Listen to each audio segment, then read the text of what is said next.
Hello my beautiful viewers, अस्सलाम वालेकुम, नमस्ते, सत श्री अकाल, खुशामदीद। आप सभी का चैनल पर बहुत बहुत स्वागत है। आज हमारे साथ हैं हमारी खास मेहमान पल्लवी बलोर, और इनके साथ हम पहले भी कर चुके हैं। तो हम संवाद करते हैं जो हमारे समाज में, हमारे देश में, दुनिया में जो प्रॉब्लम्स हैं उन पर हम बात करने की कोशिश करते हैं। पहले एपिसोड में आपने हमारे साथ देखा था हेलमेट मैन ऑफ इंडिया को, जिन्होंने काफी बारीकी से बात की थी। आज के एपिसोड में आप हमारे साथ डॉक्टर परिधि को देख रहे हैं। अच्छा, ये खुद एक डॉक्टर हैं, एक महिला है, इनकी और भी बहुत सारी आइडेंटिटी होगी। सबसे पहले तो मैं आपका बहुत बहुत स्वागत करना चाहती हूँ, क्योंकि आप तारुफ के मोहताज नहीं है, पहले भी हमारे ऑडियंस आपको देख चुके हैं। आपका बहुत बहुत स्वागत है जी। Thank you so much Jasmine for inviting me today. मैं आपका शुक्रिया करना चाहती हूँ कि आपने प्लेटफॉर्म दिया एंड सबसे बड़ी बात आपने स्टॉक को इंट्रोड्यूस करवाया आज, जो बहुत ही इम्पोर्टेंट है। एंड आज हम बात करेंगे बहुत ही इम्पोर्टेंट इशू के ऊपर जो आई थिंक हम में से हर किसी को कनेक्ट करता है, चाहे वो लड़का हो बिल्कुल या लड़की, बट हम सबको एक तरीके से जोड़ के रखेगा ये टॉक। So let's start. बिल्कुल बिल्कुल। और बहुत इंपॉर्टेंट टॉपिक इसलिए भी है, जैसे कि मैंने थोड़ा सा हिंट भी दिया कि वो एक डॉक्टर हैं, उसके साथ वो एक महिला डॉक्टर हैं। और जब महिला शब्द जुड़ जाता है ना, तो बहुत सारी बातें होने लगती हैं, बहुत सारी जहन में बातें आती हैं, बहुत सारा समाज में हम महिलाओं से जुड़ी हुई अच्छी और बुरी दोनों तरह की चीजें देखते हैं। समाज में ही नहीं, हम पूरे देश और दुनिया की बात करें तो हर तरह की न्यूज हमारे सामने नेगेटिव और पॉजिटिव दोनों ही टर्म्स में आती हैं। आज के लिए बात करना बहुत जरूरी हो जाता है, क्योंकि ये मुद्दे ऐसे होते हैं जिसपे बहुत सारी लड़कियां, महिलाओं को मैंने देखा है, बात भी नहीं करती हैं। तो उसी मुद्दों पर बात करने के लिए हम आज डॉक्टर परिधि से हम इस पर बात करेंगे। अच्छा, आप लोगों के जो भी कमेंट हो, मैं तो कहूंगी कि इस वीडियो को ज्यादा से ज्यादा शेयर कर दीजिएगा, कि ताकि जो हमारी बहन बेटियां हैं वो सारी की सारी लड़कियां इसे देखें, उनके जो भी डाउट्स हो या कुछ भी हो वो यहाँ शेयर भी करें। तो डॉक्टर परिधि, आप एक सशक्त महिला हैं, और हम देखते हैं कि हमारे यहाँ, हमारे समाज में इस वक्त, हमारी सोसाइटी में महिला सशक्तिकरण, ये इस पर बहुत बात होती है। मैं यूं समझती हूँ कि हर एक महिला सशक्त है, बस अब उनको पहचान करानी शुरू कर दी गई है। लेकिन महिला सशक्तिकरण के लिहाज से मैं थोड़ा सा यहाँ पर आंकड़ा दूंगी, और उसके बाद हम बात शुरू करेंगे कि ये आंकड़ा देना क्यों जरूरी है। क्योंकि महिलाओं को अगर हम घरेलू मसले देखें, सामाजिक मसले देखें, मतलब आप डोमेस्टिक प्रॉब्लम्स में देखें, सोशल इश्यूज उनके देखें, वर्किंग प्लेस पर उनका कोई इशू देखें, कहीं पर भी देखें, उनके फिजिकल मेंटल हाइजीन से संबंधित बहुत सारे इश्यूज होते हैं जिस पर बात करने से बचा जाता है, या अगर बात करते हैं तो एक टैग लग जाता है कि ये अच्छी लड़की, ये बुरी लड़की। तो मैं महिला सशक्तिकरण से ही शुरू करूंगी, लेकिन उससे पहले मैं यहाँ थोड़ा आंकड़ा दूंगी। 2021 का ये एनसीआरबी का आंकड़ा है, जिसमें महिलाओं के खिलाफ जो क्राइम है, जो महिलाओं के खिलाफ जो भी कुछ गलत चीजें हैं, उसमें इजाफा हुआ है। ये पहले 2021 में 15.3 का था ये आंकड़ा, जो कि बढ़ते हुए, according to NCRB report, the number of crimes against women grew from 56.5% in 2020 to 64.5% in 2021। मतलब कि जो 56% था, वहां से इजाफा होकर अभी ये 64-65 पे चला गया है। मतलब हम, हमारा समाज, हमारी गवर्नमेंट, हम लोग, सब लोग बहुत सारा काम कर रहे हैं। और मैम, आप जैसा कि जानती भी हैं, आप खुद एक डॉक्टर होते हुए आप समाज में आस पास देखती भी होंगी कि सभी लड़कियां डॉक्टर नहीं हैं, सभी लड़कियां इंजीनियर नहीं हैं। बहुत सारी लड़कियां आगे आ रही हैं, और अभी भी बहुत सारी लड़कियां जो हैं वो नहीं आ पा रही हैं। तो मैं आपसे जानना चाहती हूँ, सबसे पहले तो आप मैम महिला सशक्तिकरण को डिफाइन करिए, कि अगर हम महिला सशक्तिकरण की बात कर रहे हैं तो किसको कहेंगे कि हम, कि वो महिला सशक्त है। जी, बिल्कुल। देखिए, सबसे पहली बात तो यास्मीन, मैं पहले क्लियर करना चाहूँगी कि हमारा जो ये टॉक है, ये सिर्फ़ और सिर्फ़ महिलाओं के लिए नहीं है। एक्चुअली हम्म, महिलाओं से ज़्यादा ये पुरुषों के लिए है, बिकॉज़ हमारा समाज दोनों से मिलकर बना हुआ है। अगर बिल्कुल हम ये मानते हैं कि कोई एक किसी से बढ़कर है या उससे बेहतर है, तो ये गलत है। जितना हमारे समाज में पुरुष की इज़्ज़त है या महिला की इज़्ज़त है, उसी समान लेवल पर दूसरे जेंडर का भी रिस्पेक्ट होना चाहिए। तो हमारा ये जो टॉक रहेगा, ये पुरुषों के लिए ज़्यादा रहेगा, बिकॉज़ अगर हम सशक्तिकरण की बात कर रहे हैं, तो हम एक ऐसे समाज की बात कर रहे हैं जहाँ पर दोनों इक्वल तरीके से रह रहे हैं। अब देखिए, बहुत ही बेसिक कॉन्वर्सेशन ये है कि भगवान ने महिला और पुरुष के जो शारीरिक निर्माण का जो डिफरेंस है, वो इसलिए रखा है क्योंकि उसकी हर एक रिस्पॉन्सिबिलिटी है, एक पर्टिकुलर हम्म, रोल तय किया गया है। अगर हम सशक्तिकरण की बात करें, तो अगर हम पुरुषों की बात करें, तो उनका एक पर्टिकुलर बॉडी स्ट्रक्चर इस तरीके से डिज़ाइन है कि वो कोई भी हैवी वर्क या ऐसे कुछ चीज़ों में कर सकते हैं। लेकिन अगर हम महिलाओं की बात करें, तो उनको एक प्रजनन या रिप्रोडक्शन की जो कैपेसिटी है, वो भगवान ने दी है। तो उनका बॉडी स्ट्रक्चर उस तरीके से डिज़ाइन होता है, चाहे वो केयरिंग हम्म, हो, चाहे वो नर्चरिंग हो, किसी की सेवा करना हो।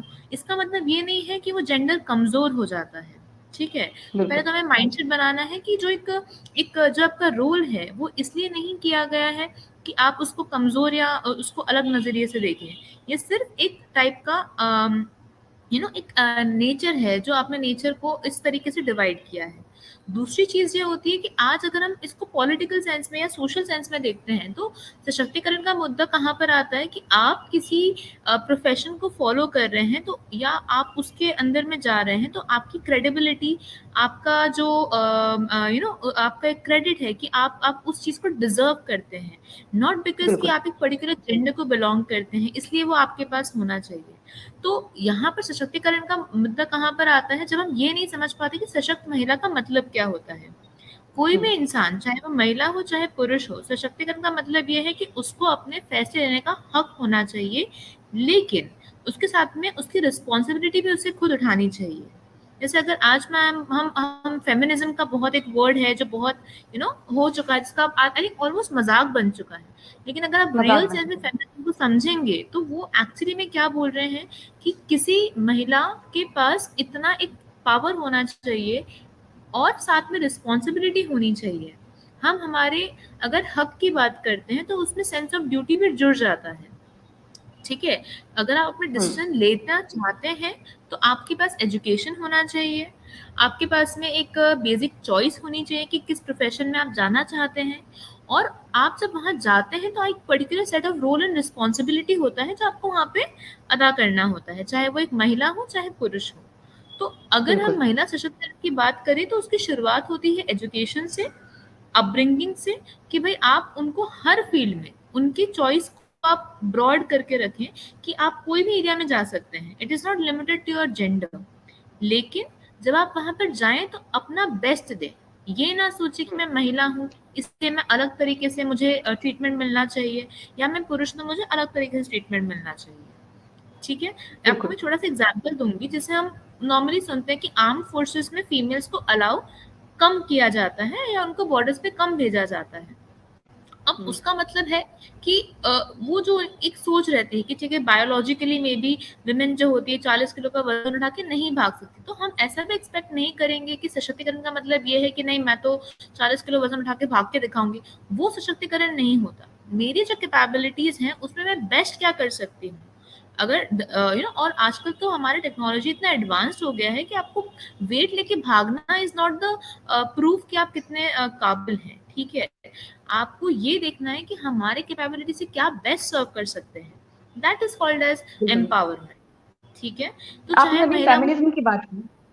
आपने जी अभी जी फेमिनिज्म की बात की तो इसमें एक, ये तीन टर्म जो हैं वो बड़ा यूज किए जाते हैं। एक तो फेमिनिज्म, उसको लेकर काफी सारे एनजीओ भी हैं, काफी सारी बात होती है। अगर किसी महिला के साथ कोई अनहोनी हो जाती है, कोई घटना हो जाती है, तो एक कैंडल मार्च निकाला जाता है। बहुत कुछ चीजें हम देखते हैं। कई बार ऐसा होता है कि और कई बार नहीं, ये तो रिपोर्ट्स हैं, एनसीआरबी की रिपोर्ट्स दर्ज हैं, ये सारे इस पे खुलासे हो चुके हैं कि जितने भी महिलाओं के ऊपर अत्याचार होते हैं, प्रॉब्लम्स उनकी होती हैं, उनके उनके साथ उनका बलात्कार होता है, ये सब इसमें ज्यादातर जो होते हैं वो जान पहचान के लोग होते हैं। तो ये जो एक फेमिनिज्म, मैं इस पर आप बाद में रोशनी डालिएगा, लेकिन एक फेमिनिज्म और एक सूडो फेमिनिज्म और एक तीसरा टर्म में देख रही थी, मिसएंड्री। तो थोड़ा सा एक्सप्लेन करेंगे ये फेमिनिज्म, सूडो फेमिनिज्म और मिसएंड्री, इसको लेकर जो चला जाता है। और मैं तो बड़ा देखती हूँ पोस्टर वोस्टर उठा के लोग इस पर बात कर रहे होते हैं। जी जी जी। तो देखिए एक होता है ना कि पहले चीज तो ये वेस्टर्न कॉन्सेप्ट हमने फेमिनिज्म, सूडो फेमिनिज्म, मिसैंड्री का लेके आए हैं। If you really really look, अगर आप सही में इसको सही मायनों में देखेंगे तो हमारे भारतवर्ष में ऐसा कभी कुछ था ही नहीं। मतलब हमारे यहाँ हम्म। पर महिलाओं के अंदर के को डिफरेंस किया जाना चाहिए या फिर पुरुषों को कुछ अलग अधिकार देने चाहिए, ऐसी भारत की कोई मान्यता नहीं है। आप देखेंगे हम्म। Feminism word itself western countries से आया है, तो ये उनका कॉन्सेप्ट है बेसिकली।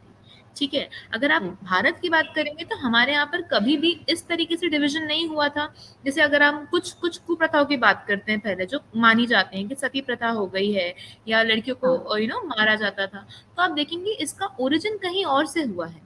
ठीक है, इसको हम्म। इसके पीछे का कोई और लॉजिक रह चुका था, और वो सती प्रथा या जौहर जो था वो महिलाएं खुद अपनी मर्जी से करती थी, उसमें उनको हम्म। धकेला नहीं जाता था। तो कुछ ऐसी प्रथाएं हैं जो कि हम लोग अपोज करते हैं क्योंकि उसका ओरिजिन किसी और वजह से था।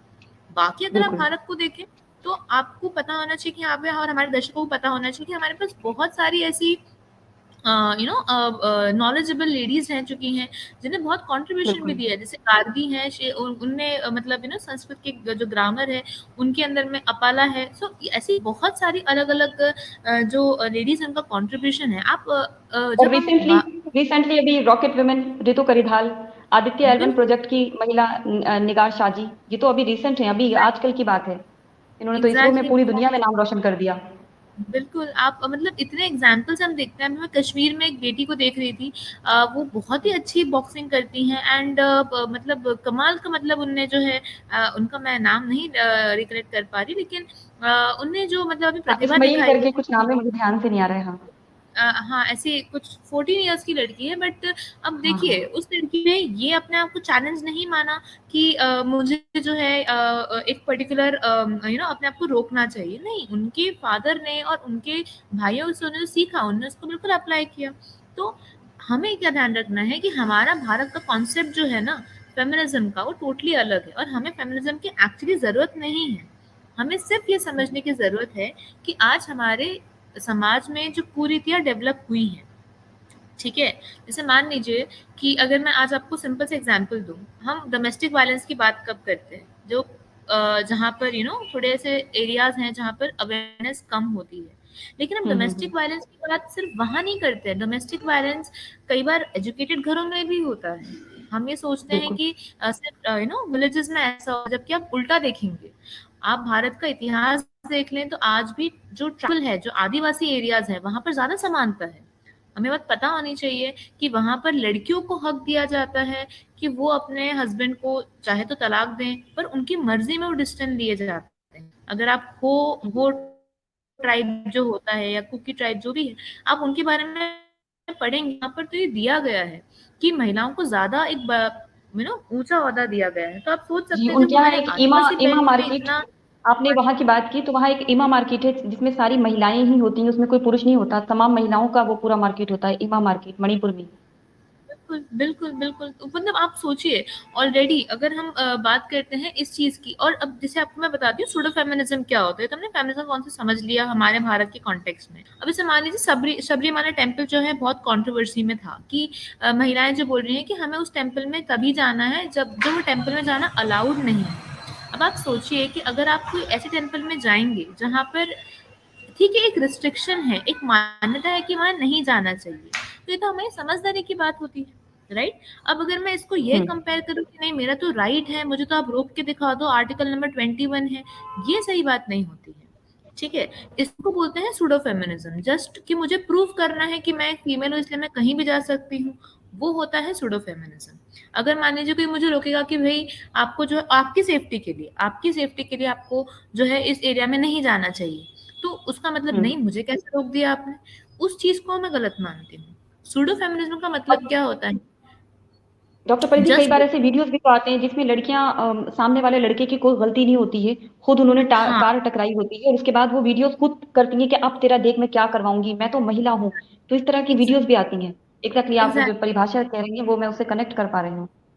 जी, जी, क्योंकि इसमें फिर हम ऐसे, क्योंकि पुरुष जो है उसको हम एक टारगेट ऑफ वायलेंस वो बना देते हैं कि नहीं, गलती तो हमेशा इनकी ही होगी, हम उन पर सारा ब्लेम दे देते हैं। अब कई बार हम देखते हैं जो केसेस होते हैं घरों में तलाक के, आपने कई बार देखा होगा कई ऐसे डोमेस्टिक वायलेंस उल्टा हो रहा है। हमें लगता है पति पत्नी पर अत्याचार करते हैं, उल्टा भी होता है। पत्नियाँ बिल्कुल। पति पे बहुत अत्याचार कर रही होती है, ठीक है? मानसिक प्रताड़ना हो गई या कुछ भी है, उनको उनके घरवालों से मिलने नहीं दिया जाता है, ऐसा कुछ है, वो चीज़ें कोई हाइलाइट नहीं कर रहा है। वर्क प्लेस हो गया, वहाँ पे हमारे लिए विशाखा गाइडलाइंस हैं औरतों के लिए, पुरुषों के लिए क्या है? अगर मान लीजिए उनके साथ में मान लीजिए कुछ गलत हो रहा है, तो वो कहाँ पर जाएँगे? तो एक्चुअली हम्म। में कॉन्सेप्ट क्या है कि जो सूडो फेमिनिज्म है, उसका मतलब ये है कि हम हमारे हक का गलत यूज़ करेंगे, क्योंकि हमें वो गलत। हक दे दिया गया है। अब उसमें जो हम्म। एक्चुअल में जो महिला हैं, जिसको सही में सशक्तिकरण की ज़रूरत है, उसका भी हम लोग यहाँ पर यही हो जाता है कि उसको भी सब ऐसे उसमें ले लेंगे फॉर ग्रांटेड कि नहीं-नहीं ये सब तो सूडो फेमिनिज्म जो अभी हो रहा है। आप फेमिनिज्म वर्ड हम्म। बोलते हैं, आप मज़ाक बन जाते हैं, क्योंकि उनको कनेक्शन कहाँ मिल जाता है? ये उस चीज़ से, ठीक है? तो ये चीज मैं बिल्कुल। मानती और हूँ ये आप इसमें एक ये कि भी ऐड करना चाहेंगी कि जो दहेज का है, इसमें देखा जाता है, उसमें हाई कोर्ट कह भी चुकी है कि इसमें सबसे गलत और झूठी रिपोर्ट की जाती है महिलाओं की तरफ से। कई जगहों पे झूठे केसेस में फंसाया जाता है। कई जगह असल में भी हमारी बच्चियां, हमारी बहन बेटियों को मार दिया जाता है। दहेज के लोभी हम्म जो होते हैं वो जलाकर मार देते हैं या उन्हें जहर दे देते हैं, ये तमाम चीजें होती हैं। लेकिन इसके वाइस हम्म वर्सा हमें ये भी देखना है कि बहुत बड़े तादाद में इसका झूठा इस्तेमाल भी हो रहा है, गलत इस्तेमाल भी हो रहा है। और आप जिन महिला बॉक्सर की बात कर रही थी कश्मीर से, उनका नाम तजम्मुल इस्लाम, मेरे भी जहन से निकल गया था। तजम्मुल यस इस्लाम। यस हाँ डॉक्टर परिधि, आप जो बता रहे हैं ना, हमारा सोसाइटी वैसे तो बहुत एडवांस सोसाइटी है। ये तमाम जो टर्म्स बता रही हैं ये तो वेस्टर्न टर्म्स अब इजाद हुए हैं। और यहाँ तो हजारों साल की संस्कृति है जिसमें महिलाओं को देवी की तरह पूजा जाता है, उनकी इज्जत की जाती है, एहतराम किया जाता है। हमारे मेरे ही अगर घर में बात करूं तो मेरे नाना कहते हैं कि बेटियां जो होती हैं घर की बरकत होती हैं। बेटियों की जहाँ इज्जत नहीं होती है, उन लोगों की भी इज्जत नहीं होती है दुनिया में। तो इस तरह के एक माहौल में हम पले बड़े। लेकिन मैं एक बहुत बड़ा समाज में देखती हूँ महिलाओं का, जिसमें वो अपनी बात नहीं रख पाती हैं। इवन वो अपनी हाइजीन को लेकर अवेयर नहीं है। सोशल इश्यूज को लेकर उनको मालूम नहीं है कि उनके कानून क्या हैं और क्या क्या प्रॉब्लम चल रही हैं। उनके अंदर काबिलियत है, मैं उनको देखती हूँ, उनके अंदर बहुत काबिलियत है, लेकिन उनको यही नहीं पता कि उनके अंदर काबिलियत भी है। वो कुछ कर सकती हैं। ये जो हमारे देश की आधी आबादी है, ये अपने हक के लिए जब खड़ी हो सकती है तो बहुत कुछ कर सकती है। और अल्लाह अल्लाह करके आप देखिए, 3 तलाक कब जाके खत्म हुआ है। हम एक ऐसे समाज में हैं जहां कॉन्स्टिट्यूशन बनते ही हमें बराबर के हुकूक दे दिए गए, लेकिन 3 तलाक जैसा मुद्दा जिसका इतना गलत इस्तेमाल हो रहा था, वो अब जाके खत्म हुआ, अब कुछ चंद सालों में। और हालांकि इस पे भी एक सवाल या निशान रहता है कि अगर जो शौहर है, जो पति है, वो जेल में चला गया तो तब तक वो महिला क्या करे। वो तो ऐसे ही हाथ बांधे बैठी हुई है, उसके बाद वो क्या करे, क्योंकि उसको पूरी तरह से आजादी नहीं मिली है तब तक। तो ऐसे बहुत सारे कानूनी पेंच भी हैं जिसमें अवेयरनेस नहीं है लोगों को। खास करके मैं बहन बेटियों की ही बात करूं, और कई जगह मैं देखती हूँ कि बहुत जागरूक भी हो गई हैं, बात कर रही होती हैं, नहीं भी कर रही होती हैं तो अपना भला बुरा समझ लेती हैं। तो ऐसी बहन बेटियों को आप क्या मैसेज दोगे? और हमारे इस प्लेटफॉर्म से, मैं ऐसे नहीं कह रही हूँ कि हमारे सारे व्यूवर्स, चाहे वो महिला हो या पुरुष हो, इसको प्लीज शेयर कीजिएगा। तो डॉक्टर परिधि, आप उनको क्या मैसेज देंगी? कैसे वो अपने हुकूक को क्या समझें, कैसे वो जागरूक हों, और उस पर कैसे वो बात करना शुरू करें? प्लेटफॉर्म कोई भी हो, बात करना जी शुरू करें कम से कम। बिल्कुल बिल्कुल। देखिए इसमें क्या होता है कि जैसे पहली चीज हमें समझनी है कि वुमेन को आजकल एक बहुत ही इंपॉर्टेंट चीज पर एजुकेशन देने की जरूरत है, वो है फाइनेंशियल लिटरेसी। जहां पर आज अगर हम और आप बात करें कि भाई आज का स्टॉक मार्केट का जो एक्सचेंज रेट है वो क्या है, ठीक है, आज का सर्कल रेट है वो कितना है, या अगर हम आज बात करते हैं कि आपने एफडी में क्या इन्वेस्टमेंट किया, आपने कौन सी पॉलिसी ले रखी है। तो जहां पर हम महिलाओं को एजुकेशन देने की बात करते हैं, वहां पर हमें बात करनी है कि उनका फाइनेंशियल एजुकेशन कितना मैटर करता है। आज अगर हम महिलाओं को हेल्थ एंड हाइजीन सिखाना चाहते हैं तो उनको ये बताना बहुत जरूरी है कि आपको न्यूट्रिशन पीरियड को ध्यान देना उतना ही जरूरी होता है। महिलाएं जो होती हैं वो परिवार को बांध के रखती हैं। अगर मान लीजिए कि हम गांव में बात करते हैं तो वहां पर कई सारी बच्चों की शादियां जल्दी हो जाती हैं। कई बार हम उसका उल्टा देखते हैं, सिटीज में देखते हैं, तो हमारी जो करियर ओरिएंटेड लेडीज होती हैं वो कई बार लेट शादी करती हैं। अब हमारे समाज की थोड़ी सी ये जो अवधारणा है कि उनने इसको टाइम के साथ बांध के रखा है, कि हर चीज का एक उनने टाइम लिमिट सेट कर दिया है। अब इसमें होता क्या है कि जो इंसान अपने एक एक पर्टिकुलर ट्रेड में चल रहा है, जैसे गांव के अंदर में आप देखेंगे तो उनको उनके एजुकेशन को पूरा करने का टाइम नहीं दिया जाता। आज भी महाराष्ट्र में बाल विवाह होते हैं, राजस्थान में बाल विवाह होते हैं, ये सब जानते हैं। तो उसके लिए उनका जो एजुकेशन है वो कहीं ना कहीं हॉल्ट पे आ जाता है। दूसरी चीज क्या होती है, मान लीजिए अगर मैं आपको अलग अलग पर्सपेक्टिव दूं कि हेल्थ एंड हाइजीन की हम बात करते हैं, तो हेल्थ एंड हाइजीन में आप देखेंगे कि वुमेन जो गांव में रहती हैं उनको एक्सेस नहीं मिल पाता। मान लीजिए मेंस्ट्रुएशन हो गया या ऐसी कोई चीजें हैं तो उनको अवेयरनेस ही नहीं है कि सैनिटरी नैपकिन अवेलेबल होते हैं। या फिर हमें जो है मान लीजिए अगर प्रेगनेंसी को अवॉइड करना है तो उसके लिए अबॉर्टिव पिल्स का यूज कर सकते हैं या कॉन्सेप्शन का यूज कर सकते हैं। ये जो बेसिक एजुकेशन है, क्योंकि इसके हमने इंडिया में टैबू बना के रखा हुआ है, जब तक हम हम्म। इसको समझाएंगे नहीं, वो भी ग्राउंड लेवल पे, एजुकेशन लेवल पे बच्चों को एजुकेशन नहीं देंगे। आज आप देखिए गवर्नमेंट स्कूल्स में या कोई भी प्राइवेट स्कूल में इस चीज को समझाया कब जाता है, कम तरीके से उनको समझाया जाता है। उनको ये एजुकेशन ही कम दिया जाता है। जब आप किसी को एजुकेट नहीं करेंगे ढंग से तो वो अपने हक और अपनी ड्यूटी में डिफरेंस नहीं समझ पाएंगे। तो इसमें आपको एक बात ध्यान रखनी है कि जब भी आप इसको वुमेन को अगर हाइजीन या फिर उसको एजुकेशन से जोड़ते हैं तो पहले उनको एजुकेशन हर सेक्टर में देना जरूरी है। पहली चीज वो हम्म। हेल्थ हो गया, दूसरा हो गया फाइनेंशियल लिटरेसी। फाइनेंशियल लिटरेसी का मतलब ये होता है कि जब आप किसी को एजुकेट करें तो उनको स्टॉक मार्केट क्या होता है, अपने पैसे को कैसे मैनेज करना होता है। अब वहां पर हम देखते हैं कि जो महिलाएं बिजनेस वुमेन होती है उसमें भी उनके घर की जो मान लीजिए फाइनेंशियल चीजें हैं उनके मेल हैंडल कर रहे हैं, या फिर मान लीजिए जो पति गुजर जाते हैं, ठीक है, तो उनके बाद में बच्चों का ध्यान कैसे रखना है, तो आज से पहले कभी सीखा ही नहीं था ये चीज, राइट। तो वहां पर महिलाओं को खुद को एजुकेट करना बहुत जरूरी है कि अगर हमारे जो पार्टनर है और खुद को एज अ इक्वल मानते हैं, अगर हम पहली चीज तो हमें समझनी है, अगर महिलाएं खुद को इक्वल मानती हैं तो उनको रिस्पॉन्सिबिलिटी भी इक्वली उठाना आना चाहिए। मैं आपको एक बहुत ही एक अजीब सा किस्सा है जो मैंने कुछ दिन पहले पढ़ा था इंटरनेट पे। एक एडवर्टाइजमेंट आया था, तो उसमें एक महिला है, वो कुछ 10 से 12 लड़कों का लिस्ट बना के बैठी हुई थी कि इतनी एज है, ये प्रोफेशन है, ये सैलरी है ना, और वो अलग अलग क्राइटेरियाज में था। एंड इतना इतना तो इनकम होना ही चाहिए, एक गाड़ी तो होनी ही चाहिए, एक घर तो होना ही चाहिए, या ऐसा कुछ होना चाहिए, मतलब ये एक वो रहता है। अब अगर हम हमारे एस्पायरिंग पार्टनर में वो देखते हैं तो हमें भी मतलब कहीं ना कहीं उतना एक वो होना चाहिए कि हम उतना उसको सपोर्ट भी कर सकें। मैं बिल्कुल। हाउस वाइफ को हम अगर कॉन्सेप्ट समझते हैं तो हमने देखा है कि एजुकेशन हाउस वाइफ जो होती है वो काम कर रही है, डेफिनेटली वो घर को संभाल रही है, वो घर में कहीं ना कहीं हेल्प कर रही है, तो वो उनका एक पर्टिकुलर सेक्टर है। लेकिन उसके अलावा भी जो वर्किंग वुमेन होती हैं, जो काम कर रही हैं, जो कहीं ना कहीं अपना कॉन्ट्रीब्यूशन दे रही हैं, उसकी हमें रिस्पेक्ट करनी चाहिए। और ये चेंज कहाँ से आएगा? सोसाइटी से आएगा। अगर कोई महिला कुछ अलग काम करना चाहती है, मैं आपकी बात करती हूँ, आप एक बहुत ही वो काम कर रहे हैं जो कि लोगों को एजुकेट करने का काम कर रही हैं, जिसकी आज हमें बहुत जरूरत है। अगर आज हम ये नहीं करेंगे तो फिर ये बहुत सारी गलत सोर्सेज है जहां से गलत इन्फॉर्मेशन जा रही है। आप सबसे बड़ा काम क्या कर रही हैं? आप लोगों तक सही इन्फॉर्मेशन पहुंचाने का काम कर रही है, which is a very very dairying job. ठीक है, आप आज एक यूट्यूब चैनल चला रही हैं खुद का, which is a very big responsibility. तो आप एक फोर्थ पिलर की तरह वर्क कर रही हैं, तो ये बहुत ही इंपॉर्टेंट चीज है। तो मतलब आप समझ रही हैं कि वुमेन को बिल्कुल। अपना अगर रोल समझना है, हक समझना है, तो रिस्पॉन्सिबिलिटी भी इक्वली आती है। और मैंने बिल्कुल। कई बार देखा है न्यूट्रिशन का, एज ए डॉक्टर मैं आपको बताती हूँ कि जो न्यूट्रिशन का लेवल है औरतों में बहुत बेकार है। आप उनको बोलेंगे आपने दूध आपका मिल्क का इंटेक क्या है, आप ड्राई फ्रूट्स लेती हैं कि नहीं लेती हैं, या आप वर्कआउट करती हैं कि नहीं करती हैं। सबको लगता है कि वर्कआउट करने का मतलब क्या होता है, जिम जा। ऐसा नहीं है, आप योगा करें, ठीक है, आप अपने हम्म। हेल्थ के बारे में ध्यान दें।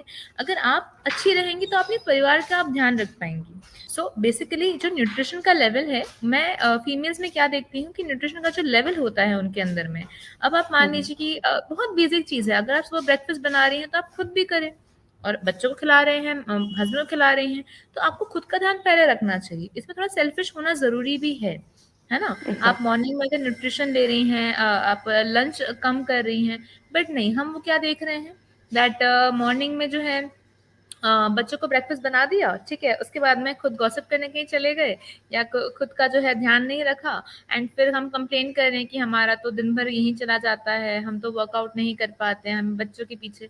ऐसा नहीं होता, टाइम मैनेजमेंट सबका इक्वल होता बिल्कुल। है।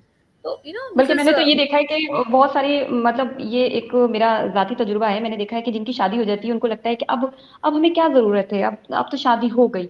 तो एक इस तरह की भी सोच होती है, अब हमें क्या जरूरत है, अब तो हमें घर ही संभालना है। लेकिन मुझे ऐसा लगता है उन्हें ज्यादा जरूरत होती है, फिर एक पूरा परिवार लेके चलना होता है आपको, फिर एक पूरी पीढ़ी लेके चलनी होती है, और उसमें जो आप जानते हैं वो आप आगे डिलीवर करेंगे। अच्छा, आपने इसमें एक बात की, फाइनेंशियल लिटरेसी की बात की, सैनिटरी पैड की बात की, उसके अलावा आपने एक बात की कि अवेयरनेस बहुत जरूरी है। हाउस वाइफ की जगह मैं होम मेकर, ये हम मुझे ज्यादा सूटेबल लगता है, और मुझे लगता है कि हाउस वाइफ एक वो बना दिया है कि अरे तुम हाउस वाइफ हो, क्या कर रहे हो घर में। एक इस तरह का भी नजरिया होता है। ये सब नजर की बात नहीं होती है, नजरिए की बात होती है। अच्छा, हम देखते हैं कि हमारा मुल्क जो है वो बहुत बड़ा है। डॉक्टर परिधि, आप भी देख रही हैं हम कितनी बड़ी आबादी हो चुके हैं, और उसमें भी और घुसपैठ करने की कोशिशों में लगे रहते हैं इधर उधर से पड़ोसी। इतनी बड़ी आबादी के साथ में देखती हूँ एक बहुत बड़ा तबका जो है वो प्राइवेट स्कूल्स में नहीं जाता, वो कॉन्वेंट स्कूल में नहीं जाता, इंग्लिश मीडियम में नहीं जाती है वो लोग। वो, जैसे कि मैं अपना ही एग्जांपल लूं, मैं एक सरकारी स्कूल से पढ़ी हूँ, तो हमारे यहाँ क्या हुआ था, जब हमारे साइंस में जो ह्यूमन रिप्रोडक्शन वाला चैप्टर होता था तो उसको स्किप कर दिया जाता था कि ये आप खुद पढ़ लेना घर जाके, और जब एग्जाम आएगा तो खुद रटा रटाया करके उसको, मतलब जो चीज हमें ज्यादा समझानी चाहिए, जो हमें बताना चाहिए, तो वो एक, और ये होता है। अब वो पता जी, नहीं कितना अब वो बदला है, इन सालों में कितना उसमें तब्दीली आई है, लेकिन मेरे टाइम पे मैंने ये चीज देखी थी कि ये चैप्टर जी, है, ये 2-3 चैप्टर आप घर जाके खुद पढ़ना। जरूरत तो जी, यहाँ ये थी कि स्कूल में वो हमें वहां से पढ़ाया जाता, समझाया जाता, तो हम और अच्छी समझ बनती उस समय पे। तो ऐसे करेक्ट। कैसे होगा? परिवार वहाँ अज्ञानता या अवेयरनेस की कमी है, स्कूल में वहां पर भी अगर सरकारी स्कूल में कहीं ऐसा कुछ हो जाए, बच्चा हुँ, कैसे खुद से समझे, और खासकर अगर वो लड़की है, बहुत सही सारी बात है। स्ट्रगल्स होती हैं। देखिए इसमें मैं एक बात बोलना चाहती हूँ कि जो आपको अगर सिलेबस डिजाइन किया है एनसीईआरटी के अंदर में या कोई भी स्टेट गवर्नमेंट किताब के अंदर में, तो कुछ सोच समझ कर डिजाइन किया होता है। अगर बिल्कुल। हमें नहीं जानना होता उस पर्टिकुलर टॉपिक के बारे में तो वो इंक्लूड ही नहीं किया जाता। अगर रिप्रोडक्शन वाला टॉपिक है और वो 8th and 10th and 12th में दिया गया है तो उसका रीजन है, क्योंकि उस एज में जो बच्चा होता है उसको कहीं ना कहीं गलत सोर्सेज से इन्फॉर्मेशन मिल रही होती है। अब अगर बच्चे को सही जगह से इन्फॉर्मेशन नहीं मिलेगी तो नेचुरल सी बात है वो गलत जगह जाएगा, जो कि और भी आप देखिए केसेस होते हैं, जैसे मान लीजिए जुवेनाइल रेप केस होते हैं, राइट। तो मतलब छोटे बच्चों के अंदर में अगर हम उनको पता है इंटरनेट सबके लिए अवेलेबल होता है, अगर उनको सही डायरेक्शन नहीं मिलेगा तो वो गलत जगह से ज्ञान लेंगे, इसीलिए ये चैप्टर बुक में दिया गया है। दूसरी चीज हम्म। उसमें बताया गया है कि क्या डिजीजेस, आपको मैं एग्जांपल देती हूँ। उसमें एड्स के बारे में समझाया गया है, उसमें female and male reproductive system के बारे में बताया गया है। उसका रीजन बिल्कुल। है। जब आप उसके बारे में अवेयर रहेंगे तो आपको समझ में आएगा कि आप अगर कोई एक्शन लेते हैं अपनी लाइफ में, आपके पास नॉलेज होना चाहिए कि उसका कॉन्सिक्वेंस क्या होगा। ठीक है। अगर हमें कोई चीज के बारे में जिज्ञासा होती है और अगर उसकी जिज्ञासा को हम शांत नहीं करते हैं तो क्यूरियोसिटी बढ़ती जाती है। अगर हम बिल्कुल। उसको एकदम एक्सप्लेन कर दें, उसको समझा दें कि देखिए ये एक मेल सिस्टम होता है रिप्रोडक्शन का, ये फीमेल सिस्टम होता है, एंड ये सिस्टम वैसा ही है जैसे कि डाइजेशन होता है। ठीक है, एक नॉर्मल टॉपिक की तरह इसको पढ़ाया जाए, एक बिल्कुल। टैबू बनाने की जगह पर इसको समझा दिया जाए। आप देखेंगे, मैं कई बार खुद प्राइमरी स्कूल्स में जाती हूँ, मैं उनको समझाती हूँ कि ये चैप्टर आपको पढ़ना बहुत ज़रूरी है, और जब मैं उनको समझाती हूँ, मैं जब शुरुआत करती हूँ तो बच्चे कभी हँसते हैं, कभी शाय हो जाते हैं, कुछ लड़कियाँ शाय हो जाती है। लेकिन जब आप उनको एक्चुअली में वो चीज़ समझा देते हैं ना, तब वो इतने अच्छे से समझ के और उसको सुन के और फिर वो समझते हैं कि सामने वाले जेंडर की क्या प्रॉब्लम भी हो सकती है। जैसे मैं उनको संवेदनशीलता सिखाती हूँ।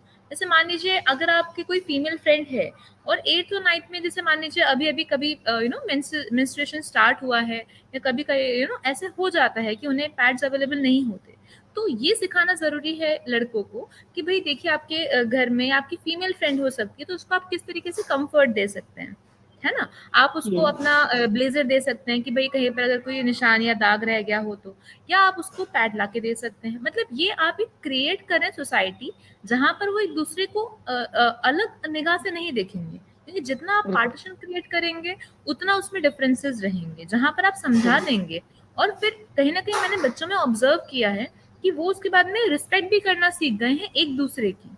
जब हम कोई बिल्कुल। समझा देते हैं कि देखिए आपका जो डिजाइन है बॉडी का वो इस तरीके से है, ये आपका सिस्टम है, अगर आप इसको फॉलो करेंगे आपको समझना है कि ये नॉर्मल बॉडी का एक सिस्टम जैसा होता है। इसमें मेंस्ट्रुअस फीमेल्स में आते हैं तो वो कॉमन चीज है। उसका रीजन है क्योंकि उनको रिप्रोडक्शन की कैपेसिटी दे रखी है, मेल्स में अलग होता है ना। तो उनको और ये जो चीज बताना नहीं पड़ता समझाई जाती है, मैंने देखा है, उसके लिए जिज्ञासा ज्यादा होती है, उसके लिए ज्यादा है, क्यूरियस होते हैं बच्चे, ज्यादा और वो गलत फिर बिल्कुल तरीका इख्तियार करते हैं उसको बिल्कुल सीखने के लिए, बिल्कुल जानने एंड के लिए। देखिए गलत जी। तरीके तो आपको हजार मिल जाएंगे, और इसीलिए मैं बोल रही हूँ क्राइम रेट इसीलिए ज्यादा है। क्योंकि होता क्या है कि उसको बताने का जो तरीका है, अब जैसे आपको मैं एक नॉर्मल सेंस में बताती हूँ, कई सारी वेबसाइट्स हैं जहाँ से गलत इन्फॉर्मेशन मिलती है और लोगों के पास हम्म। एक्सेस भी होता है उस चीज का। अब वो एक हम्म। इंडस्ट्री है, वो एक बिजनेस है, वो एक बिजनेस माइंडसेट से चला रहे हैं, उसका बिल्कुल। रियलिटी से कोई लेना देना नहीं होता है। तो बच्चा जब उस चीज को देखता है वो सोचता है यही रियलिटी है, और शायद मैं ये करूंगा तो मुझे सामने रिएक्शन मिलना चाहिए, जो कि नहीं आता।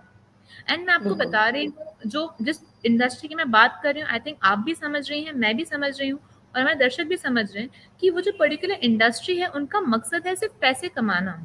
वो उसके पीछे बिल्कुल। जो उसमें दो लोग काम कर रहे हैं वो एक्चुअली में कोई रियलिटी को नहीं जी रहे हैं वो लोग। तो अगर हम उस चीज को रियलिटी में देखते हैं वो बिल्कुल अलग होता है ना। बिल्कुल, वो एक तो कमर्शियल माइंड होता है उनका कि पैसा कमाना है।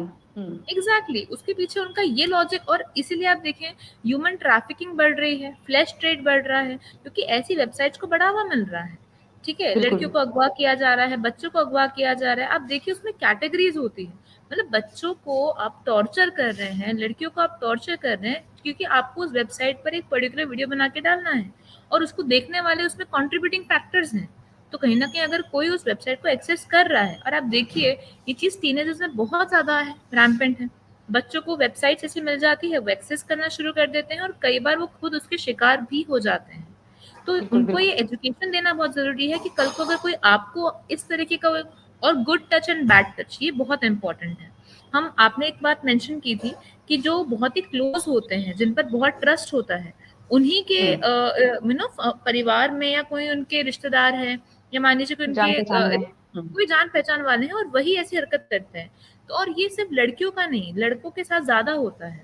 ये बात बहुत हम्म। कम लोग जानते हैं, लेकिन जो लड़के बच्चे होते हैं वो बोल भी नहीं पाते कि उनके साथ में कुछ गलत हुआ है, समझ रहे बिल्कुल। हैं? तो उसकी वजह से क्या होता है, उनको एक गुड टच एक बैड टच की जो फीलिंग है वो बताना बहुत जरूरी है कि भाई 2 साल का हम्म। बच्चा, सॉरी 3 साल का है या 4 साल का है, तो कहाँ पर आपको आपके पेरेंट्स टच कर सकते हैं, कहाँ पर एक अनजान व्यक्ति आपको टच नहीं कर सकता, आपके परमिशन के बिना कोई टच नहीं कर सकता, चाहे फिर वो कोई भी जी क्यों ना हो। बिल्कुल। तो ये उनको ये समझाना, इससे मुझे एजुकेशन। ये याद आया, ये गाजियाबाद में अभी एक केस हुआ था और मैं देख रही थी। वो 6 साल की बच्ची थी और उसकी अम्मी ने, उसकी मदर ने उसको समझाया था गुड टच बैड टच, और स्कूल में भी उसको पढ़ाया जाता था। इंग्लिश मीडियम स्कूल के बच्चे थे ये। वहां पर तो मैंने देखा है बहुत बहुत ज्यादा डिसिप्लिन और ये चीजें हैं, पढ़ाई जाती हैं। तो उसके साथ वहां जो प्यून था वो उसके साथ गलत तरीके से कुछ उसको टच करता था। उस बच्ची ने आके शिकायत अपने घर पर की। नहीं, पहले टीचर को उसने शिकायत की, तो उन्होंने शायद ध्यान नहीं दिया, लेकिन उसने अपनी मदर को शिकायत की। और फिर उन्होंने उस पर हम्म। गौर किया और उन्होंने जाके कंप्लेंट की और पता चला वो और भी बच्चियों के साथ इस तरह से हरकत करता था और फिर उसकी गिरफ्तारी हुई। तो ऐसे बहुत सारे केस आते हैं हमारे देश से इस तरह के, कि जहां पर हम्म। अगर बच्चे अवेयर हैं, छोटी उम्र से उन्हें अवेयर किया जा रहा है, तो वो तो सतर्क हो जाते हैं। वरना टॉफी का बहाना देकर इस तरह से हम कितने सारे केसेस देखते हैं। अच्छा, यहाँ पर आपने जो मेरी ही तारीफ कर दी, आपने बहुत शुक्रिया। तारीफ करो तो समझ नहीं आता मैं कैसे लूं, क्योंकि उसके अलावा मैं बहुत सारी ऐसी भी चीजें झेलती हूँ कि क्यों वीडियो बना रहे हो, पर्दा करो, इस तरह की बहुत सारी बातें आती हैं। अच्छा कुछ नहीं, मेरा एक ही मकसद होता है कि हम जिस चीज से हम अवेयर हैं उसको सामने वाले को डिलीवर कर दें कि भाई ये ऐसे ऐसी चीज है, और अपना नजरिया रख दें। आप अगर नजरिए से डिसएग्री करते हो तो रिस्पेक्टफुली आप भी कर दो। बट एक्चुअली क्या होता है, बॉडी शेमिंग ये बड़ा ही आम हो गया है। वो मोटी है, वो काली है, हम इसे शादी नहीं करेंगे क्योंकि आपकी लड़की तो सांवली है। अच्छा, मुझे एक इस तरह के रेसिस कमेंट ना के सिर्फ इस यूट्यूब के जरिए वैसे भी मुझे मिल चुके हैं कि आपकी लड़की तो सांवली है। अब मुझे ऐसे बोल दिया जाता है, मेरा स्किन टोन थोड़ा सांवला है तो उसको बोलेंगे सांवली है। तो ये गोरा काला मोटा पतला हमारे समाज में जो एक ही सोच बन चुकी है, और ना कि सिर्फ जी। केवल ये लड़कियों के साथ होता है, मैं देखती हूँ ये लड़कों के साथ भी होता है। क्योंकि हम एक बहुत ही ब्रॉड टॉपिक पे बात कर रहे हैं, बहुत ही सेंसिटिव टॉपिक है, तो इसको मैं एक तरफ से बिल्कुल नहीं लेके चलूंगी, क्योंकि मैं समाज में देख रही हूँ ये लड़कों के साथ भी होता है। अभी एक वो हुआ था ना, लप्पू सा सचिन, आपने भी देखा होगा, उसको लेकर मैं यस, देख रही यस। थी कि जो जिनका सचिन नाम है, या जो बहुत दुबले पतले हैं लड़के हैं, उनके ऊपर बहुत मजाक बनने लगा है। तो ये बॉडी बिल्कुल। शेमिंग में ही आती है ये तमाम चीजें, कि अगर आप किसी के ऊपर भद्दे कमेंट कर रहे हैं उसकी शरीर या उसकी बनावट को लेकर, किसी चीज को लेकर, तो जी, इस चीज जी, को जी। कैसे रोका जाए, और इसको इस चीज पर हम कैसे समाज का नजरिया बदल सकते हैं। मतलब ये तो खुद की एक जहनियत होनी चाहिए ना, कि आप किसी के साथ ऐसा क्यों कर रहे हैं। इंसान अंदर से फिर जी, घुट जी। रहा है, उसका जी, सेल्फ जी। कॉन्फिडेंस जा रहा है। हम्म। जी, बिल्कुल। देखिए अगेन मैं आपको ये बता देती हूँ कि हमने जो फेयर एंड लवली का एड है, एक एक स्टीरियोटाइप बना के रखा हुआ है कि कोई पर्टिकुलर चीज़ है उसको एक कर रहा है, उसकी ऐसा एक बॉडी शेप है।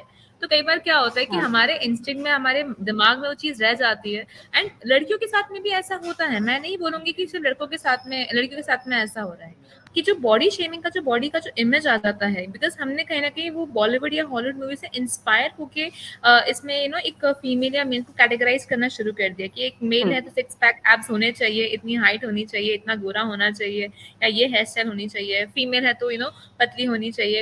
एंड माशाल्लाह आपका स्किन टोन तो बहुत अच्छा है। पता नहीं कि आपको ये कमेंट्स कौन दे रहा है, अपनी नजरें चेक कराना चाहिए उनको तो खैर। लेकिन क्या तुम आप मेकअप बहुत वेकअप ब्यूटीफुल। करके बैठा करो, आप मेकअप नहीं करती हो और ऐसे ऐसे बैठ जाते हो, तो वो तो आदत पड़ मतलब चुकी है ना, ये लोगों को मेकअप करे मतलब हुए देखते हैं ना आजकल ऐसे। मतलब ये ऑब्जेक्टिफिकेशन के मतलब लोगों को अच्छा देखना पसंद है। और देखिए ये भी आप एक कोई प्रॉब्लम है कमेंट बिल्कुल। कोई तभी बोलेगा जब वो उसके पीछे है, स्क्रीन के पीछे है। अब घर में अगर आप चले जाएं किसी के, आप पहचान नहीं पाएंगे कि इंसान वही है जो फोटोज अपने अपलोड करता है। दिस इज समथिंग जो हमें समझना चाहिए कि सिर्फ किसी की बाहरी उस पर लुक्स पर आके अगर हम उस पर कॉमेंट कर रहे हैं, तो हम कहीं ना कहीं एक बहुत ही छोटे लेवल पे बात कर रहे हैं। दूसरी चीज, बॉडी शेमिंग का जो इशू है, अगेन ये कहाँ से इंस्पायर्ड है? सोशल मीडिया से। कोई ना कोई नया ट्रेंड स्टार्ट हो जाता है, उसमें आके फिर एक जैसे आपने बताया किसी को क्रिटिसाइज कर दिया, किसी को मोटा बोल दिया, किसी को छोटा बोल दिया, किसी को कुछ बोल दिया। लड़कियों में तो आप देखेंगे ये एक्चुअली में शादी जो होती है लड़कियों के सामने भी बहुत ज्यादा है, उनको ऐसा ऑब्जेक्ट की तरह पेश किया जाता है कि भाई आपकी लड़की ऐसी है, आपकी लड़की का बाल ऐसे हैं या वैसे हैं, या इनका दिखने का तरीका ये है।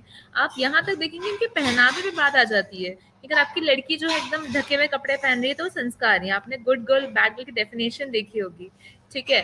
सो कई बार ऐसा होता है कि अब मान लीजिए कोई शॉर्ट्स में घूम रहा है तो नहीं ये तो संस्कारी नहीं हो सकती हैं, ये तो शॉर्ट्स में घूम रही हैं। और अगर कोई सलवार कुर्ता पहन रहा है या कुछ साड़ी में, ये तो कुछ ज्यादा ही परफेक्ट है, तो कुछ ज्यादा ही बहन जी संस्कारी है। हैं, बहन जी हैं, बहन इनको तो कुछ नहीं पता, ये तो बुद्धू हैं, बेवकूफ हैं, समाज में है ही क्यों। मतलब बिल्कुल यही हम कहा या जाता तो है। एकदम एक्सट्रीम में चले जाएंगे कि हम जो है बिल्कुल क्रिटिसाइज करेंगे कि ये ऐसा भी नहीं पहनना चाहिए, ये तो अभद्र टाइप के कपड़े हैं। और अगर संस्कारी पहनेंगे ये तो बहुत ज्यादा संस्कारी है। तो उनका मतलब आप कमेंट्स को तो नहीं रोक सकते। हाँ, हम ये कर बिल्कुल सकते हैं कि जो आपके ये जो बॉडी शेमिंग का जो इशू है इसको हमें एड्रेस करना बहुत जरूरी है। अगर कोई आपको बोल रहा है तो आप देखिए कोई आपको सामने नहीं बोलेगा ये चीज, हमेशा ये ट्रोल कमेंट्स में होगा। तो कहीं ना कहीं हम एज ए सेंसिटिव सिटीजन, अगर मान लीजिए किसी का ऑनलाइन ट्रोल्स में वो चीज आ रही है कि कोई किसी का मजाक उड़ा रहा है कलर पे से या किसी और चीज को लेके, तो दूसरों को उसकी आवाज बनना चाहिए, दूसरों को बोलना चाहिए बिल्कुल कि भाई आप जो कमेंट कर रहे हैं वो गलत है, और हमें मिलकर इस गलत बारे में बोलना चाहिए। अदरवाइज जब तक ये चीज तब तक नहीं रुकने वाली जब तक कि कोई मिलकर उसको, और लड़के लड़कियां कोई भी, सबको मिलकर उसको अपोज करना चाहिए। बिल्कुल आज अगर हम देखते हैं कि हमारे पास में वुमेन हर जगह पर हर क्षेत्र में आगे हैं या मेल हर क्षेत्र में आगे हैं, तो उनका एक पर्टिकुलर एक माइंडसेट है, वो कहीं पर बिकॉज उनका जेंडर ऐसा है, दिखने में ऐसे हैं इसलिए वो आगे हैं, ऐसा नहीं होता है। ठीक है, तो कहीं ना कहीं हमें उनकी जॉब को क्रेडिबिलिटी देना और उनकी जो उनके दिखावा है, उनका पहनावा है, उसको क्रेडिबिलिटी कम देने का एक प्रयास करना चाहिए। वो सबसे बिल्कुल। और इम्पोर्टेंट जब चीज है। तक आपने ये सही कहा, जब तक बातें नहीं होंगी, जब तक हम एक्नॉलेज नहीं करेंगे, हम चीज़ों को एड्रेस नहीं करेंगे, कुछ नहीं होने वाला। अगर हम इस पर बात करने लगेंगे, फिर शायद वो जी। लोग शर्मिंदा हों जो इस तरह का नज़रिया रखते हैं कि अगर कोई लड़की सांवली है तो उससे शादी नहीं करनी है, क्योंकि आपकी लड़की मोटी है तो हम रिश्ता यहाँ नहीं लेके जाएँगे, क्योंकि आपकी बेटी तो यूट्यूब पे काम करती है तो इससे रिश्ता ना लगाओ क्योंकि ये बिगड़ी हुई होगी। अगर उसने जीन्स पहन रखी है तो ये तो कोई गलत जी। खानदान की होगी, इसके घर में सब बिगड़े हुए लोग होंगे। तो ये एक समाज का वो नज़रिया है, मैं सबको नहीं कहूँगी, और डेफिनिटली जो समझदार लोग हैं वो इस बात को जानते भी हैं कि कभी भी जब हम बैलेंस बात कर रहे होते हैं तो उसमें कहने का मतलब ये नहीं होता कि जी। सभी लोग गलत हैं या सभी लोग अच्छे हैं। समाज में अच्छे और बुरे दोनों तरह के लोगों से बना हुआ है। यहाँ पर जो आप बात कर रही हैं, हम किसी भी तरह से कम नहीं हैं, महिलाएं हो या पुरुष हो, बस आप में काबिलियत होनी चाहिए, आप में हौसला होना चाहिए, अपने आप को कमतर नहीं समझना है। लेकिन जब इक्वल रिम्यूनरेशन की बात आती है, इक्वल वेजेस की बात आती है, इक्वली पे करने की बात आती है, काम दोनों के बराबर लिए जाते हैं, ये बहुत एक बड़ा इश्यू लगता है। और इसको लेकर कानून भी आ चुका है, जी। इसको लेकर बात भी होती है, और कई जगह मैं देखती हूँ कुछ प्लेटफॉर्म पर इस पे हुँ, डिबेट्स हो रही होती हैं कि ऐसा क्यों है अभी भी बहुत सारी कंपनीज में इस तरह के इश्यूज देखने को मिलते हैं, बिल्कुल। या अगर बिजनेस भी कर रहे हैं कि तुम तो महिला हो ना तो तुम्हारा हिस्सा कम रहेगा। हुँ, तो ये एक सोच जो है, तो बिल्कुल। इसको बदलने के लिए तो अब हम क्या कहें, घर से निकल चुके हैं, स्कूल कॉलेज भी हमने पास कर लिया है, अब हम एक समाज में आ चुके हैं, हुँ। हम एक ऑफिस जाने लगे या हम किसी फील्ड में आ गए, तो यहाँ कैसे बदला जाए ये समाज। देखिए, उसमें वापस से एक एक चीज़ आती है कि जैसे आज आपने बताया डेटा बहुत ही इंटरेस्टिंग है। महिलाएँ जो हैं जो गिग इकोनॉमी के अंदर हैं, गिग इकोनॉमी का मतलब ये होता है कि वो एक ऑर्गेनाइज़्ड इकोनॉमिकल सेक्टर में नहीं आती हैं। जैसे मान लीजिए कोई नहीं। खाना बना रहा है, कोई टिफ़िन सर्विसेज़ दे रहा है, कोई मेस चला रहा है, कोई घर में काम कर रहा है, तो उनका जो एक कंट्रीब्यूशन है वो मतलब उसको कोई हाइलाइट भी नहीं करता है। और दूसरी ओर हम क्या देखते हैं कि अगर वही पुरुष जो है वो कहीं पर कोई साइट है, वहां पर मान लीजिए वो कम भी कमा रहा है, 2000 कमा रहा है, 4000 कमा रहा है, बट बिकॉज वो वहां पर एक पर्टिकुलर सेक्टर में जॉब कर रहा है जो कि ऑर्गेनाइज इकोनॉमी के अंदर में आता है, तो उसको आइडेंटिफाई कर लिया जाता है। तो पहली चीज तो हमें ये हाँ समझना है कि वुमेन का जो गिग इकोनॉमी में एक रोल है वो काफी बड़ा है, उसको एड्रेस करना बहुत जरूरी है। दूसरी चीज, हम जो ये ग्लास सीलिंग की बात करते हैं, हम एग्जाम्पल देते हैं इंदिरा नूई का कि वो पेप्सिको की सीईओ हैं, या फिर हम बात करते हैं निर्मला सीतारमण का, she is a finance minister of our country. तो हम कहीं ना कहीं सब कुछ एग्जाम्पल्स को एज एक्सेप्शन मान के उनको हम रूल बना रहे हैं, ऐसा नहीं होता है। अगर हम देखेंगे तो कई बार जो फीमेल है उनके अंदर में एक आप कॉमन चीज देखेंगे कि उनको कहीं ना कहीं उनके घर से जो है कांस्टेंट एक तरीके से दोनों साइड का प्रेशर हैंडल करना पड़ता है। घर की रिस्पॉन्सिबिलिटी है उनका खुद का वर्क प्रेशर भी होता है, बच्चों को भी संभालना होता है, अपनी रिस्पॉन्सिबिलिटीज को भी आगे लेके चलना होता है, तो उनके पास एक तमाम तरीके के प्रेशर होते हैं। अब हम उन पर ये बोलें कि भाई अगर आप महिला हैं, आपको प्रेगनेंसी लीव नहीं मिलनी चाहिए, 9 महीने आपको क्यों पेड लीव पे रखा जाता है। गवर्नमेंट ये रूल लेके आई है कि आपको पेड लीव दी जाएगी हाँ अगर आप प्रेग्नेंट हैं। इस पर कई बार डिबेट होती है, मेल काउंटर पार्ट बोलते हैं हमारा क्या कसूर है भाई, वो 9 महीने के लिए हम्म, आराम से अपने घर पे रेस्ट करेगी, हमें क्यों वो करना चाहिए। तो इसके लिए एक और कंसेप्ट लेके आए हैं कि अगर मान लीजिए कि कोई प्रेग्नेंट है, महिला प्रेग्नेंट है, तो उनके हस्बैंड को भी साथ में उतना लीव मिलेगा उसके बाद, डिलीवरी के बाद, ताकि वो भी इक्वल टाइम स्पेंड कर सके। तो हमें समझना है कि अगर एक बिल्कुल। फैमिली और वर्क को बैलेंस करके चलना है तो गवर्नमेंट इसके लिए रूल्स तो लेके आ रही है, लेकिन और मैं समाज में थोड़ा-सा यहाँ एक हमारे जागरूकता दर्शकों को डॉक्टर परिधि इस रूल्स के बारे में बता दूँ, ये जो आप जिसका ज़िक्र कर रही हैं, अवेयरनेस बहुत ज़रूरी है। मैटरनिटी लीव की आपने बात की, तो इसको लेकर जी गवर्नमेंट ने रूल भी ले आए हैं और मैटरनिटी अमेंडमेंट बिल 2017 में जो आया था, increase the maternity leave from 12 weeks to 26 weeks. 12 हफ्तों से बढ़ाकर इसे 26 हफ्ते कर दिया गया है और ये थर्ड हाईएस्ट है इन द वर्ल्ड। पूरी दुनिया में ये थर्ड हाईएस्ट है और इसमें बिल्कुल यस घबराने की ज़रूरत नहीं होती है कि ठीक है, महिला को निकाल दिया जाए या कुछ नहीं। बल्कि यहाँ गवर्नमेंट अपनी तरफ से जी अपने स्तर से कोशिश यही कर रही है कि जो हमारी महिलाएं हैं उनका जो योगदान है और जो उनकी काबिलियत है वो और बाहर निखर कर आए और बाहर बढ़कर आए। इसको लेकर और भी है, वो मैं लास्ट में एब्सोल्युटली आपके साथ जिक्र करूंगी। लेकिन आप जो बात कर रही हैं बहुत अच्छी बात कर रही हैं। अच्छा, जी इस सारे उसमें मैं एक ये आपसे जरूर जानना चाहूंगी कि सब लोगों को ऐसा लगता है, बहुत सारे लोगों का मैंने देखा है कि पापा की परी है, पापा की परी है। मैं इस पे देख रही थी एक था कि सब लोग पापा की परी नहीं या होती हैं, कुछ लड़कियों को बहुत जिम्मेदारियां भी होती हैं, बहुत सारी प्रॉब्लम्स फेस कर रही होती हैं, बशर्ते आप वहां पर उनका साथ देने के लिए बन जाओ। घर में हैं तो घर में सुरक्षित माहौल होना चाहिए, क्योंकि जैसे कि मैंने और आपने जिक्र भी किया, जो एनसीआरबी की रिपोर्ट भी है कि सबसे ज्यादा जो क्राइम होता है या सबसे ज्यादा रेप के मामले जो होते हैं वो किसी जान पहचान वाले के जरिए होते हैं। तो जब घर में है तो वहां उनको बिल्कुल सुरक्षित माहौल, जब घर के बाहर मिल रही हैं तो वहां पर उनके लिए कोई ऐसा सुरक्षित माहौल बन जाए। कानून अपना काम कर रहा है, गवर्नमेंट अपना काम कर रही हैं, ऑर्गेनाइजेशन अपना काम कर रही हैं, लेकिन हम यहाँ बात कर रहे हैं हमारी सोसाइटी की, हमारे आसपास के माहौल की, हमारे उन लोगों की, कि उनका बस एक साथ चाहिए, उनका एक हम्म। हौसला देना है बस उन्हें। साथ भी किस तरह का, अगर वो हौसला दे दें तो हम आगे बढ़ जाएं।